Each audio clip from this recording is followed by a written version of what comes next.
Hey guys, it is Cthulthu here. It is day 4 of this series, and yeah, I have had a good day. So there are several things I wanted to talk about in this video, so I'll mention it alongside obviously the price checks. But as you can see, we're starting the day at 929 million, or pretty much 930. It's actually quite close to 930. So let's just say, well, no, actually, I'm going to say 929 because it's easier.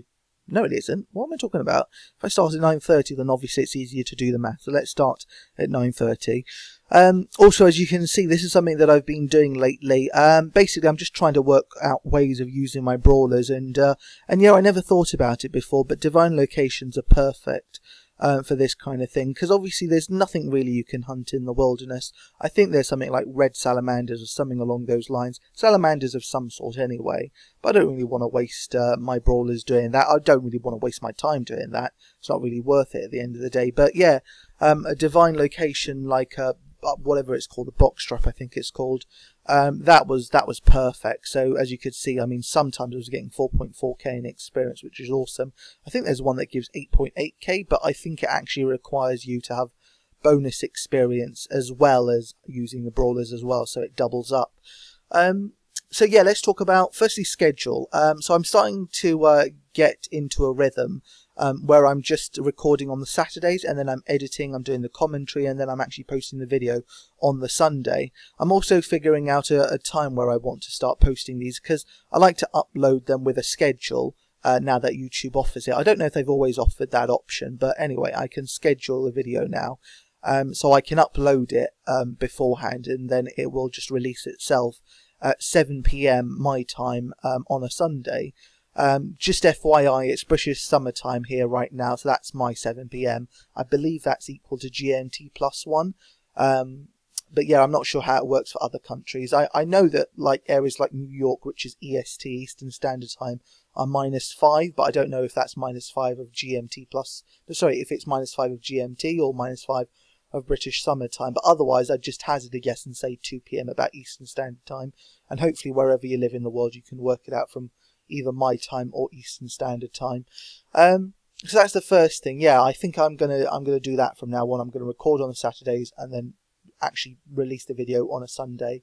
The other thing I wanted to talk about quickly was the loot interface system. It's something that I've already talked about a couple of times, but I've made a couple of changes and I'm really enjoying the way it works, and I thought I'd let you know just in case you didn't, because I certainly didn't. So I actually got the help from one of the comments off one of my videos. I think the guy was called General Store of RS.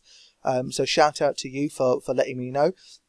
In one of my videos I said I didn't know if it was a bug or not, but basically every now and again I was clicking on loot and the loot interface wouldn't appear and it would just pick up the item. I've now discovered that the left click brings up the loot interface, the right click allows you to pick up a specific item, and you can change those settings so that it will just pick up regardless of whether you left click or right click. It will still bring up the loot interface, and that's exactly what I wanted. So I've changed it now so I can pick up all the loot, or at least it will show me the loot interface every time I try and pick up anything. The other change I made was changing the threshold. So I've changed the threshold to over 1,000 coins, which I think is fair enough. I like to pick up items, so I really want to pick up items even if they are worth as little as 1,000.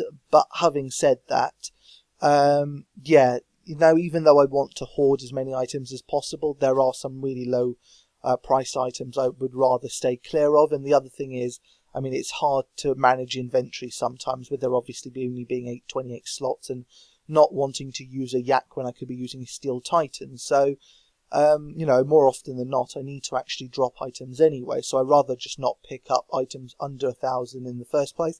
And then I'll probably make a decision on other items between 1,000 and 2,000. So those are two changes I've made with regards to the loot interface, and I'm really enjoying things right now with it. It's probably one of my favourite updates of this year so far. You know, because sometimes it's not just proper updates that can make the game, you know, even better. So for example, raids or a quest or anything like that, sometimes it's just quality of life updates, and this was definitely one of the best quality of life updates of the year for me.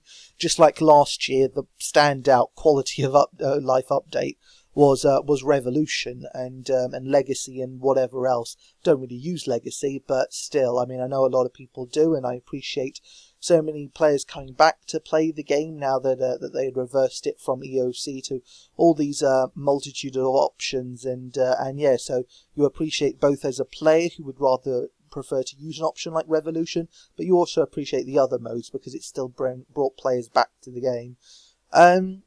So yeah, quality of life updates, please, some more. And we've actually had quite a lot of them recently from the Ninja team. So I've got to say, that's another thing I appreciate. I appreciate what the Ninja team actually stands for. Hopefully you can't hear that in the background, that basically a car alarm is going off. It happens quite often, unfortunately, outside where I am, because I live in London and it's a noisy place to be, as you could probably imagine from any city area. Anyway, so those are two things I wanted to talk about. I'm just trying to remember if there's anything else. In terms of just rare drops that I had, or at least drops where I had a loot beam, I only had two. I had coal, which was 1,000 coal for my strike worm, so a good 400,000 there. I also had, I'm trying to remember now, I can't remember what I had. Oh, Serenic Scale. So yeah, I had a Serenic Scale as well from Dark Beasts. So that was quite nice. You know, it doesn't really matter too much, but you know, every little counts, and I love getting loot beams anyway. It makes me excited to wonder what they are, even if they end up being rubbish. Oh, another Ring of Wealth drop that I got, which wasn't worth 100,000, but I wanted to mention, was Soft Clay. I didn't realise Soft Clay was part of the Ring of Wealth, but yeah, that's the first time I've had that before, which was a bit weird, because I've had plenty of other drops, lots and lots and lots of duplicates, you know, of all the normal stuff like Use and Molten Glass and all that kind of stuff. And then all of a sudden I get Soft Clay, and, you know, I can't recall that being on the Ring of Wealth. But yeah, that was something that happened. Also, for the Reaper task today, I did Kriara, which you just saw me doing. I managed to double it up as a Slayer task as well, though I had to use a VIP ticket to actually get it in the end.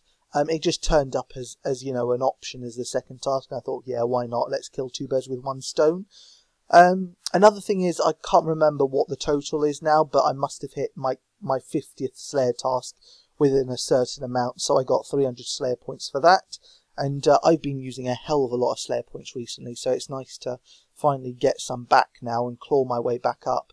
I think I'm around 6,000 to 7,000 right now, whereas I had been around 10,000 before Edamu were released.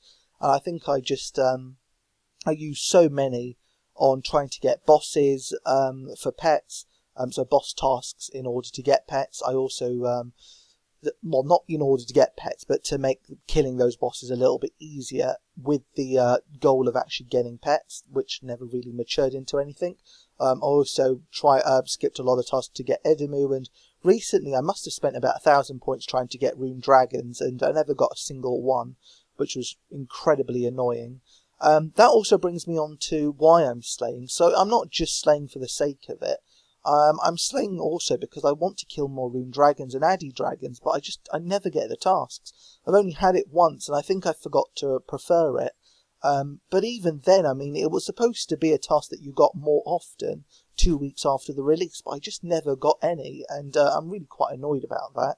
So that is actually a core reason for why I'm slaying right now.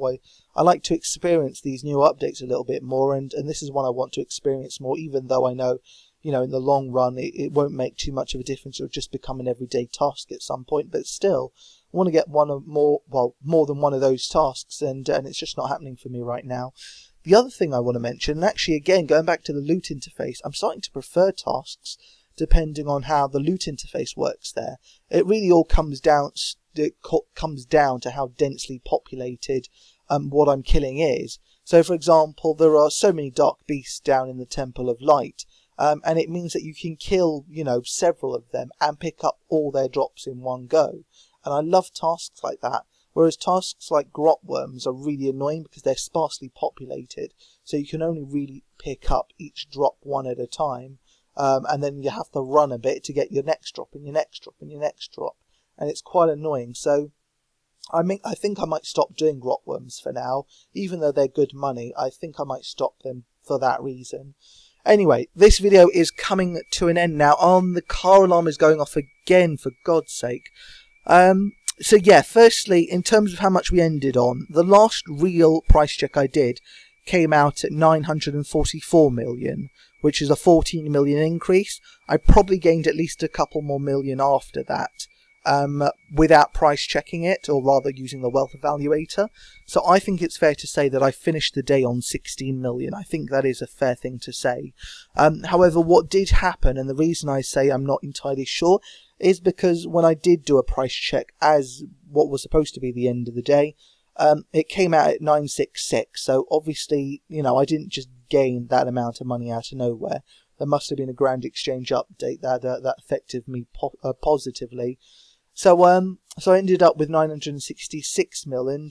Also, I was planning to do a couple of things towards the end of the day, but I wanted to do it right at the end of the day, so it wouldn't disrupt my wealth evaluator. Well, it wouldn't disrupt the video, basically. I didn't want it to affect the video too much, so I wanted to leave it as the last thing I did, and that is collecting the incomplete Hydrix, but also collecting my resources from the Kingdom of Miscellanea.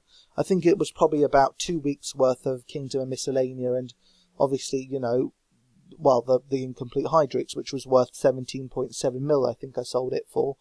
So I actually ended up with 987 mil, and then I put money back into the Kingdom of Miscellanea, so I ended the day with a total of 983.